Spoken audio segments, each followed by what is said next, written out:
That was a packed episode of Raw. Braun turned face, Miz turned heel, Punk and Drew were spitting like renters do, Jey Uso got an updated Intercontinental Championship, Seth Rollins is back, and the ring is gone. But don't worry people, I know just a place where they can wrestle.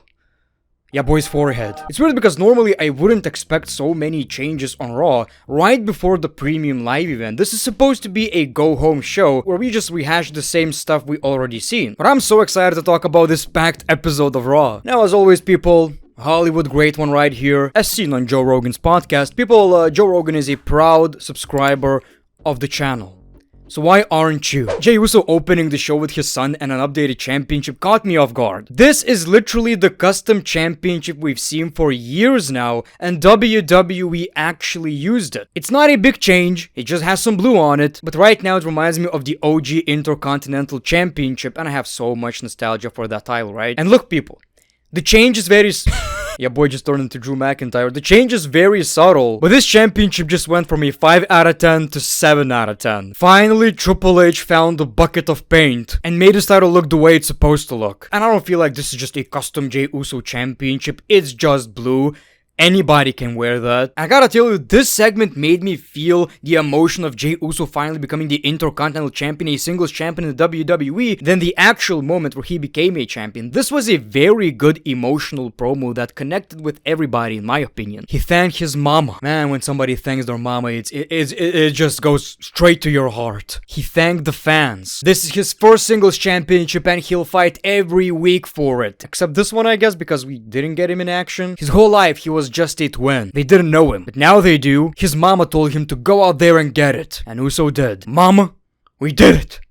We did it, mama. In all seriousness, I felt this moment. I loved this promo. You know, blood, sweat and tears, ladies and gentlemen. Blood, goddamn sweat, and the goddamn tears. All the hard work finally paying off, and I love the fact that this is a mid-card championship, right? But it felt like a world championship celebration. People chanting you deserve it, and it goes to show you how special it is that literally a twin is a very successful WWE superstar right now. At one point we couldn't tell which one is which. I remember people kept making these custom WWE images and they would put the same Uso twice. No way they're still doing that. But you get the idea, right? They're so different right now, and one can hope that Jimmy Uso is going to find some success too. Braun Breaker interrupts, everybody expecting him to be like, "Ora, beat your ass, spear out of nowhere." But, and this is a very important conversation to have, he congratulated Jey Uso. "I'm not gonna spear you, you were the better man. I respect this championship, and I said the right superstar should walk out with the title. That night, you were the better man." So they shook hands, Jey Uso stops him. "There are some dogs in Indiana." I wish we got Jerry Lawler on commentary. Puppies! Braun Breaker just turned babyface. Braun Breaker is a good guy right now. I talked about this, I said maybe it's a bit too early. Now, look, I'm not gonna change my opinion yet because I haven't seen anything. It was just one episode. We don't know what's gonna happen in a month, in a year. But what we saw in this episode, I loved it. I mean, obviously, he's still very likable. It's not the same Roman Reigns situation. And when we got him teasing a world championship match against Gunther, I popped. Not only that would be such a great match, this is literally a main event level match, right? A dream match. And it's crazy because it's not like these two are just some veterans and we want to see them in the ring and the match is not going to be that good, but it's a good visual. Literally two of the best. Two guys who have so much aura. I honestly can't wait for the match. And here's the thing about me watching professional wrestling. When I speculate something bad happening, I'm so happy to be proven wrong. I can't wait to be proven wrong. I want Braun Breaker to be the most mainstream superstar of all time. So I really hope this babyface run is going to be successful. I really love what WWE are doing with Xavier Woods. We got Xavier versus Rey Mysterio, finally. The match was alright, but it's all about the story, right? So Xavier accidentally removes Rey's mask and takes the opportunity to win the match. Now, in wrestling terms, this is a heel move, right? It's also a dick move in real life. He didn't necessarily turn heel yet, but they're planting the seeds. And I think it's going to be a great story. Xavier Woods finally realizing you can't be the good guy all the time. If you want to be successful, if you want to achieve something in this goddamn business, You gotta take the opportunities. You gotta to grab these opportunities by the balls, by the testicles, people. That's what's happening with Xavier Woods right now. He realized, enough with bootios. It's time to kick some booties. Kofi wasn't so happy about that. Xavier Woods says it was accidental. Kofi says, I actually got a singles match against Jey Uso for the Intercontinental Championship. Oh yeah, okay man, congrats, I'm gonna support you again. No, I said it should be you. So Xavier Woods got an Intercontinental Championship match against Jey Uso, which I can't wait for the match. This is so random but pretty exciting. And obviously he's going to lose. But hopefully it's going to be something like Kofi costing him the match again. And perhaps this is going to be the heel turn. I expect so much from WWE right now because this episode was packed. This episode was absolutely packed. And this was probably the best go-home Raw in the past, like, at least 6 months, man. Like, we always complain, go home Raw, go home SmackDown, they just don't feel that special even though we get these championship matches. It's just kind of there. This was great. I loved it. And this story continued when we got Chad Gable versus Kofi Kingston in a singles match. Kofi was doing fine, obviously. Xavier was watching the match. Alpha Academy, American Made, they were watching the match. Xavier Woods tried to help, but because of that, Kofi missed the Trouble in Paradise. So now it was Xavier's fault Kofi lost. Dude, literally a few weeks ago, it was all about Odyssey Jones, and it was like, what are they even doing? This is gonna drag. This is another random-ass storyline. Now it's one of my favorite stories in the WWE. I know he got fired. I don't exactly know why, and, you know, I wish him well. But again, in the WWE, like always for decades now, whenever something unplanned happens, they just do something 100 times better. It's crazy. But I love the story. You can't really tell who's right or wrong, whether it's Kofi, whether it's Xavier Woods. Lovely stuff. WWE are still trying to push hard the Boots in Your Ass's Destruction Union Alliance, and we got Lyra Valkyria versus Zoe Stark, which was actually a pretty fine match. It's very repetitive though. Zoe Stark wins with the help of the Alliance Destruction Extravaganza, and we got another group helping Lyra Valkyria. It's the same shit every week. It's the same shit every single week. I'm not even gonna pretend that I'm excited about any of the. I hope it's gonna work out, but it's just kind of whatever, man. OG Hell in a Cell, people! Somebody corrected me, and yes, this cell was actually used in the Vince McMahon era. I think it was Edge vs Finn Balor, so, you know, that's fine, but I'm happy that it's staying. So we got Drew McIntyre and CM Punk in the ring before the pay-per-view, and oh boy, chef's kiss right up your butthole. This is exactly what I needed.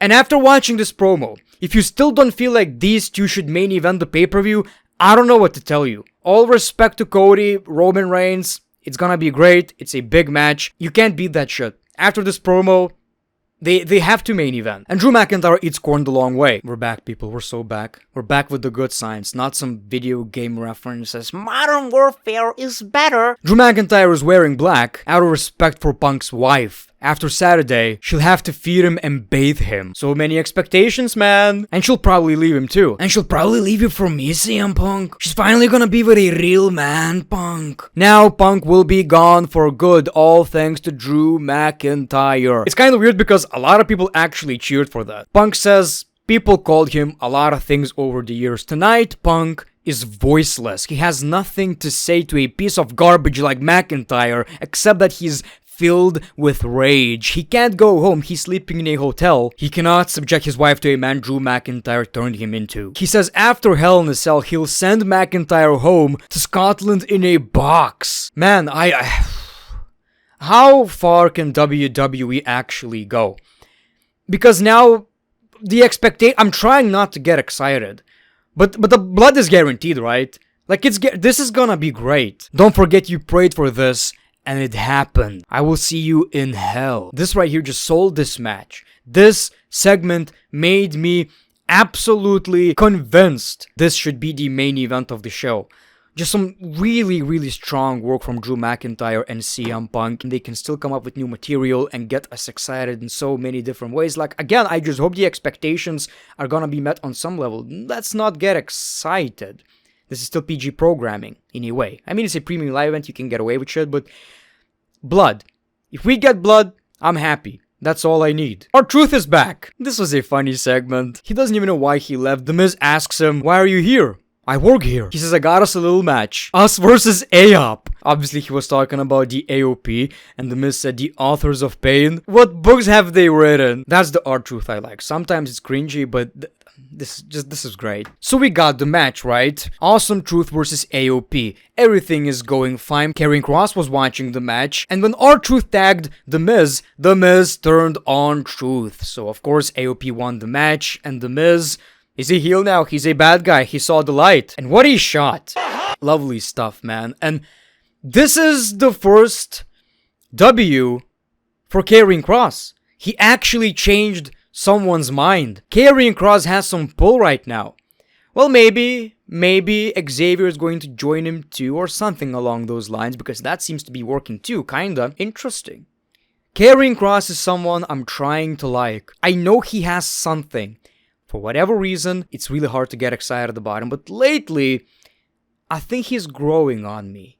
And I like that. I also really like him as a person, so I hope he's gonna succeed, right? This is really, really interesting, and we'll see what that actually means for Karrion Kross. Why is he doing this? What does he have to gain from this? We also saw the LWO versus the Judgment Day, just simply to make sure the Judgment Day get at least one W per year. That's exactly what it was. They won the match. It was against LWO, who are here to lose anyway, so it didn't really mean anything. 3-hour Raw. We need that stuff to fill the time. Latino! Rhea and Liv hyped you up for the Shark Cage match. Rhea said Dom is actually very claustrophobic. He'll wonky squash his pants. This was a fine promo, but it didn't really get anyone more excited about the match. I don't think so. But we got the Judgment Day fighting with Damian Priest and Rhea Ripley and all that stuff. And the Judgment Day stood tall. And they kinda need that lately. They hyped up Sami Zayn versus Gunther too, which was actually a pretty good segment. Sami again saying, you know I'm the only man who beat you. And Gunther says, that's the problem. I would have been okay losing to someone worthy. I'm embarrassed I lost against you. Sami says Gunther didn't show his face because he couldn't. It's all because his father made him feel like a loser. Now, Gunther is showing his father that he's also a coward. That was great. And also, Gunther obviously beat the shit out of Sami. Now, here's what's interesting, and I want to hear your thoughts. This is not a Bad Blood match. Am I an idiot? Or are we just finding that out right now? Because this match is going to happen on Monday Night Raw. How do you feel about that? I know the match is not necessarily very exciting. The match itself is gonna be good. The story, we already seen it. We kinda want something new for both Sami and Gunther. But how do you guys feel about the World Championship not being defended at Bad Blood? How do you feel about the WWE Championship also not being defended on Bad Blood? It's weird because the pay-per-view feels really, really big, yet both championships are not gonna be defended. I'm not gonna complain. I don't have a problem with that. But it's a pretty reasonable thing to question. Of course, in the main event, we saw the last gigantic man standing. Bronson Reed versus Braun Strowman. Oh my god, this is exactly what I want, man. Two big people doing big dumb shit. It's this dumbass wrestling anyway, but that's exactly what I need sometimes, ladies and gentlemen. Just break shit. Oh my god, Braun, keep breaking shit. As a matter of fact, they broke the ring too. First ring break of Triple H era. So then all of a sudden, Seth Rollins returns and costs Bronson Reed the match. Braun Strowman wins. Rollins is back. What an episode of Raw, man. Now look, loved it, but imagine if this was a 2-hour episode with none of the filler. What WWE are doing with Bronson Reed is awesome. He's in a rivalry against Strowman, Rollins, and it works. It's exciting. You can tell he's a Triple H guy, right? Somebody in the comments on my previous video said, I can't believe wrestling fans who actually like wrestling want wrestling to be shorter. And again, let me explain. I like wrestling, I like the show, but let's put it this way. I wanna leave wanting more rather than feeling, oh my god, this is a very long show. Weekly TV is not meant to be that long in my opinion. But anyway, people, thank you so much for watching this video. Finally, Raw was very, very good, and there was so much to talk about. Again, like this video, subscribe if you already didn't, I would really appreciate that. And I made a Reddit video, which is one of the most hilarious videos I've ever made. But thank you so much for watching this video. What you gonna do, brother, when Hollywood Great One runs wild on you?